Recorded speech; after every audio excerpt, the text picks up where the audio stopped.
Welcome to our channel. In this video, we will guide you through the easy step-by-step process to log into your Chime account for seamless everyday banking. Step 1. Open your web browser. Start by opening your preferred web browser on your computer or mobile device. Ensure you have a stable internet connection for a smooth login experience. Step 2. Visit the Chime website. Type in the official Chime website URL, www.chime.com.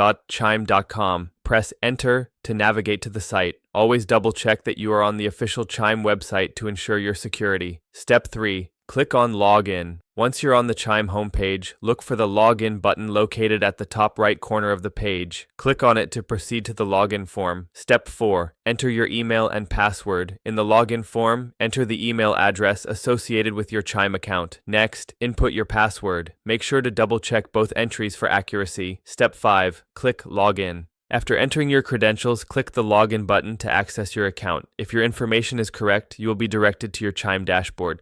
Step 6. Enable two-factor authentication, optional. For added security, consider enabling two-factor authentication in your account settings. This will require you to verify your identity through a code sent to your mobile device during login. Step 7. Recovering forgotten password. If you have forgotten your password, click on the Forgot Password link. Follow the prompts to reset your password and regain access to your account. Step 8. Stay logged in. If you are using a private device, you may choose the option to stay logged in for quicker access in the future. Remember to uncheck this option if you are using a public or shared device. We hope this step-by-step guide has helped you log into your Chime account effortlessly. Don't forget to subscribe to our channel and like this video for more helpful tips and tutorials.